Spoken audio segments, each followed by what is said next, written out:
moi je suis là pour vous parler de l'atelier des freins socioculturels et l'automisation des fermes.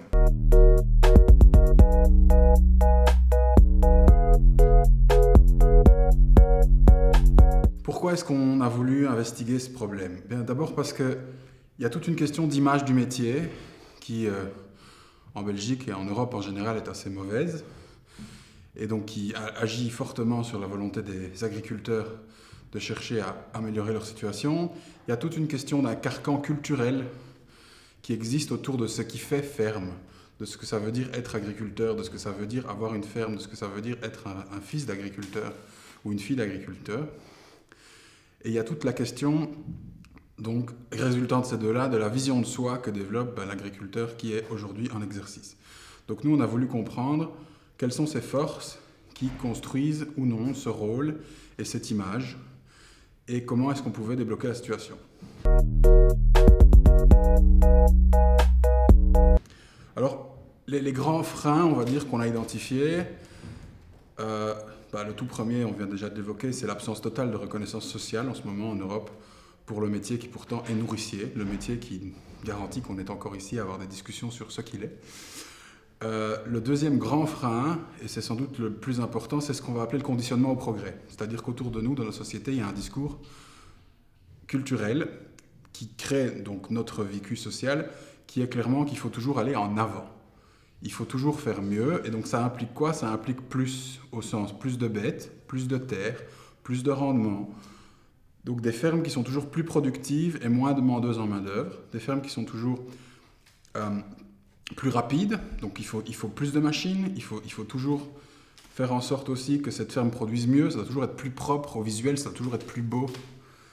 Et donc il y a vraiment comme un conditionnement à avancer dans cette direction qui fait que pour un agriculteur, se remettre en cause et se dire je vais vers une autonomie qui va impliquer que ma ferme va peut-être être moins belle, il y aura moins de machines, il y aura moins une adéquation avec ce discours, ça peut poser problème. Enfin, un troisième grand axe qu'on a identifié au niveau socioculturel, c'est l'encouragement à l'individualisme dans la profession agricole. C'est-à-dire qu'ils sont complètement poussés à travailler comme étant des entrepreneurs autonomes et indépendants, mais pas dans une vision où il pourrait y avoir des synergies par filière ou par type de production, non, vraiment dans une vision où c'est ma ferme est une entreprise et je dois faire en sorte de rester indépendant à tout prix. Donc ça, c'est un discours très fort qui évidemment touche tout le monde, mais dans le monde agricole, ça pose des problèmes autres. Alors les leviers qu'on avait trouvés pour essayer de lever ces trois grands freins, donc qui sont avant tout du conditionnement culturel, ne pas oublier, pour bien comprendre pourquoi ces leviers sont ce qu'ils sont. D'abord, il y a favoriser le faire ensemble entre agriculteurs. C'est-à-dire, par exemple, au niveau des tâches administratives, on sait bien qu'ils sont tous débordés. Et donc là, on a un levier, on va dire technique, qui nous permettrait de renforcer le culturel en les poussant à travailler ensemble. C'est-à-dire, en les faisant collaborer au niveau de l'administratif, on pourrait commencer à recréer des synergies de travail en commun. On a déjà des exemples de coopératives au niveau du matériel, au niveau de certaines semences ici en Belgique, mais c'est encore des balbutiements. Donc là, on pousserait à encourager plus de ces choses-là. L'amélioration du dialogue agriculteur-consommateur, qui clairement est un des grands points qui joue dans l'image de soi que les agriculteurs construisent et l'image que la société construit des agriculteurs. Où là, la communication est, pour ainsi dire, rompue, elle est contrôlée à la fois, c'est paradoxal de le dire, par les acteurs dominants, grande distribution, politique, Europe, et les acteurs qui tentent de casser la dominance, c'est-à-dire nous en fait. Donc tout ce qui est ASBL et ONG qui tentent de changer la donne. Et donc il y a clairement là un besoin de réappropriation et d'un contact direct entre l'agriculteur et le consommateur, et donc une reconstruction là d'un lien fort qui leur permettrait d'avancer. Ensuite, un levier beaucoup plus attendu, évidemment, l'accès au savoir. On a constaté que pour beaucoup d'agriculteurs, le problème, c'était aussi de « moi, je veux bien me mettre en transition, je veux bien évoluer, mais je ne sais pas comment ». Donc clairement, là, on a un levier culturel fort qui est donc de rétablir un accès au savoir sous différentes formes. Nous, on avait pensé principalement, et c'est un levier qui est déjà très fort défendu dans le plaidoyer des associations partenaires et par AIA, donc, qui est clairement de recréer un échange entre les paysans déjà, de ce qui existe déjà, qui pourrait être transmis.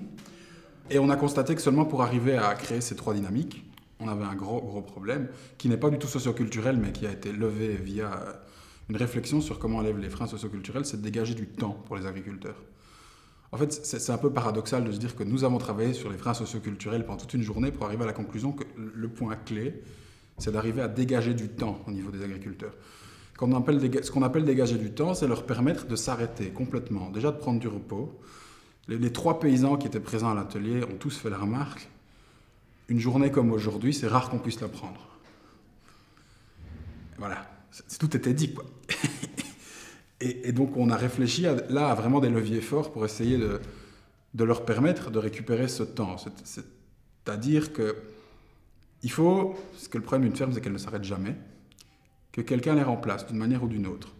Et pour ça, il y a 2 solutions. Soit on leur garantit l'autonomie financière qui permet de payer un ouvrier, soit on leur garantit la présence du dit ouvrier. Donc on a trouvé 4 grandes pistes. On va dire qu'il y en a 2 qui sont plutôt entrepreneuriales, qui ne nécessitent pas une intervention gouvernementale, et 2 qui sont plutôt des solutions, on va dire légalistes, qui passent par le gouvernement. Les 2 solutions plutôt entrepreneuriales, ça aurait été de renforcer le système des remplacements provinciaux comme il existe aujourd'hui, pour qu'en fait, quand un agriculteur veut entrer en transition, ou se reformer, ou réfléchir à comment il peut faire évoluer sa ferme, ce soit prévu dans les raisons pour lesquelles il peut invoquer le service d'aide. Et donc, ça lui permettrait de récupérer les heures où il a un ouvrier qui est sur la ferme pour pouvoir aller lire, rencontrer, enfin, commencer la démarche de réflexion sur comment je m'autonomise, comment j'entre dans ma trajectoire agroécologique. Deuxième levier entrepreneurial, c'est que plusieurs agriculteurs ou associations d'agriculteurs, pour celles qui existent déjà, s'unissent pour créer un pool d'emploi qui permettrait d'avoir des ouvriers qui seraient rémunérés en commun pour le même objectif. Les 2 solutions légalistes, elles sont un peu plus difficiles à mettre en place au sens où elles sont des ruptures, mais restent réalistes au niveau, on va dire, de leur portée. La première serait tout simplement de reconnaître le statut nourricier du métier agricole, ce qui garantirait en fait qu'il y aurait soit une contribution publique, soit un changement du statut qui permettrait que quand l'agriculteur est amené à devoir remettre en cause comment il produit, ce qui est quand même une demande forte de la population, donc ce serait logique que la population, nous, on paye pour cette évolution. Donc, grâce à ce statut, lorsqu'ils se mettent en congé pour ça, ils aient l'équivalent d'un congé payé, et alors voir si, avec ce qu'ils reçoivent pour ce congé payé, ils ne pourraient pas payer l'ouvrier qui les remplace.